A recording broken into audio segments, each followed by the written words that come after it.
Sa bagong episode ng Alam Mo Ba? Mga kakaibang world facts. Ang ating aalamin, kaya manatiling nakatutok. Pero bago ang lahat, mag-quiz muna tayo at subukang sagutan ang tanong na ito. Anong klase ng alien ang nag-abduct sa dalawang lalaki na taga Mississippi? A. Ang ulo nila ay gaya ng salanggam. B. May mga kamay na gaya ng sa lobster. O C. May balat na gaya ng sa buhaya. Kahanga-hanga ang makakakuha ng tamang sagot. O siya, tayo na sa mga kakaibang world facts. Alam mo ba na karamihan sa mga tao na mayroong allergy sa chocolates ay hindi naman talaga sa chocolate allergic? Ang kanila palang simptomas ay lumalabas pag kumakain sila ng chocolate dahil ito ay madalas gawa ng mga contaminants. At ang ilan sa mga contaminants na ito ay ang mga durug-durug na piraso ng mga ipis. Alam mo ba na ang mga crackers o biscuit ay mas mabilis pang makakasira ng iyong ngipin kumpara sa mga candies? Oo, ito ay dahil mas matagal na nanatili ang crackers na nagiging tinga sa ating mga ngipin. Kaya kahit hindi sila matamis, ang starch ay nagiging sugar sa ating mga bibig kapag ito ay na-breakdown na ng mga enzymes sa ating laway, na kung ikukumpara sa candy na mabilis natutunaw at naaalis sa ating mga ngipin. Alam mo ba na ang mga kasoy ay hindi binibenta ng kasama ang kanilang mga shells? Ito ay dahil ang upper coating ng mga kasoy ay lason. Ang puno ng kasoy ay kabilang sa poison ivy family. Kaya malalason ka dito gaya ng pagkain ng poison ivy. Kalahi din nila ang ibang prutas gaya ng mga mangga, pistachios at sumac. Sila ay kabilang sa pamilyang Anacardiaceae. Karamihan sa mga halaman ng pamilyang ito ay nagpuproduce ng urushiol oil na pwedeng mag-cause ng dermatitis o skin rash. Alam mo ba na napag-alaman na mga patatas pala ay kayang mag-absorb at mag-reflect ng Wi-Fi signals? Napatunayan ng mga Boeing engineers dahil sa kanilang water content at chemistry ay kayang mag-reflect ng radio wave signals na katulad ng nagagawa ng ating mga katawan. Alam mo din ba na noong makipag-deal ang Nike kay Michael Jordan, itong mga demand nila sa kontrata na pinirmahan ni MJ. Kailangan niya magawa kahit isa man lang sa mga sumusunod: ang maging Rookie of the Year, o kaya naman ay mag-average ng 20 points per game, or maging NBA All-Star, o kaya naman ay ang makabenta ng $4 million worth of Nike shoes. Pero si Jordan noong taong iyon, na 1984 to 1985, ay nagawa niya mag-average ng 28.2 points per game. Naging Rookie of the Year siya, NBA All-Star, at nakabenta ng $100 million worth ng Nike shoes ng taon na yon. Ganon siya kahusay.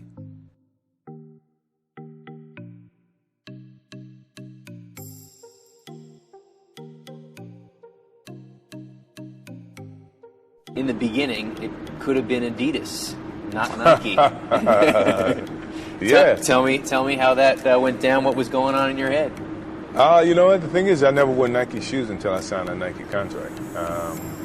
All through college, we wore Converse. And up to that point, my favorite shoe was an Adidas shoe, you know. And at the time that everybody was starting recruiting me about what shoes to wear, I was pro Adidas, you know, the whole time. And then once I went through the presentation with Nike, you know, they really made a grave effort of trying to, you know, have my input on the shoes, design any shoes that I wanted to wear. But then I was very loyal. I went back to Adidas, the Adidas contact that I had, and said, look, you know, this is the Nike contract. If you come in and wear clothes, you know, I'll sign with you guys. Give me something. Just anywhere close to what they were putting on the table. But at that time, Adidas was a European brand product that they didn't really make a strong, push for the States, and they didn't feel like it was worth it, which in hindsight is perfect for me because it made my decision that much easier, and I ended up with Nike, and from that point on, the relationship just started to blossom. Ang famous jazz pianist na si Fats Waller ay kinidnap ng mga gangsters at 3 araw na wala sa Chicago noong taong 1926. Siya ay ginawang surprise guest sa birthday party ni Al Capone. Si Fats Waller ay natagpuan na lang na lasing at pagod na pagod at mayroong libo-libong dolyar sa kanyang mga bulsa. Ang mga ito pala ay kinita niya kay Capone at iba pang mga bisita sa party na yon. Alam mo ba na mayroong puno na tinatawag na Rainbow Eucalyptus Tree?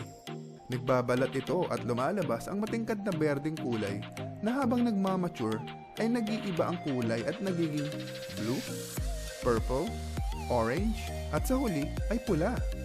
Kaya ang colorful niya. Wow! Sa kabilang banda naman ay mayroong puno na pinapalibutan, punong-puno ng mga spikes. At ito, pag namunga ay sumasabog na parang granada at nagla-launch ng matatalas na buto na may lakas at distansya, bilis na 100 feet at 150 miles per hour. Ito ay ang Sunbox Tree. Si King Ung-yong ay kayang magsalita ng 4 na lengguwahe nung siya ay 2 taon pa lamang. Nakakaunawa na rin siya ng algebra sa edad na 3 taon. Naging guest student sa physics sa isang universidad sa edad na 4 at naimbitahan sa Amerika ng NASA sa edad na 7. Natapos din niya ang kanyang edukasyon at nakakuha pa ng PhD sa edad na 15 anyos. At siya din ang may hawak ng record na pinakamataas na IQ na 210. Si Ernest Hemingway ay nakaligtas sa mortar attack, anthrax, pneumonia, amoebic dysentery, diabetes, 2 plane crash, 3 car accidents, second-degree burns, ruptured kidney, and liver. Pati na rin broken skull. Naku, mukhang may tatalo na kay Frank Selak bilang pinakamaswerteng tao sa mundo. Alam mo ba na ang Alaskan wolf frogs ay kayang mabuhay sa sub-zero temperatures ng 7 buwan? Sa mga panahon ng cold winters, 2/3 ng kanilang katawan na tubig ay nagiging yelo at ang kanilang puso ay tumitigil sa pagtibok. Ang kanilang dugo ay tumitigil din sa pagdaloy. Kapag nga daw sila ay iyong kinuha, hindi sila gagalaw. At pag dinerecho o inunat mo ang kanilang legs, ay mababasag ito na parang yelo. Pero kahit na mukha silang patay, sila ay buhay na buhay. Kapag dumating na ang spring, ang yelo sa kanilang katawan ay matutunaw at sila muli ay makagagalaw at makatatalon.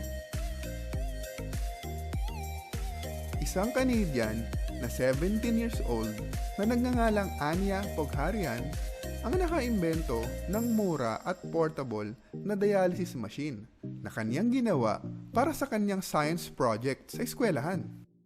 Siya ay nakagawa ng gumaganang dialysis machine na nagkakahalaga lamang ng $500 na kung ikukumpara mo sa halaga ng dialysis machine noong taong 2015, ito ay nagkakahalaga ng $30,000. E paano pa ngayong year 2021? Siguradong mas mahal na ang mga dialysis machine. Kaya saludo ko at super proud kay Anya. Noong 1973, 2 lalaki ang takot na takot at nanginginig ang pumunta sa Sheriff's Department. Sila ay taga Pascagoula, Mississippi. Doon ay kanilang isinalaysay na silang dalawa pala ay kinuha ng mga aliens na mayroong malalaking mga kamay na parang mga lobster claws. Akala ng investigador ay lasing lang ang mga ito o kaya naman ay nagsisinungaling. Kaya sikreto niyang nirecord ang boses ng mga ito gamit ang isang voice recorder. Pero lumipas ang ilang oras ay hindi nagbabago ang dalawa at takot na takot pa rin. Nagpapatuloy pa rin sa pagkwento ng kagilagilalas na karanasan. Nawa ay madami kayo natutunan at nag-enjoy sa mga kaalamang inyong napanood. Huwag kalimutan mag-like at subscribe para sa mga susunod pang kabilib-bilib at kahanga-hangang kaalaman. I-share nyo ang video na ito sa inyong mga mahal sa buhay at kayo naman na magsabi ng tagline na, alam mo ba?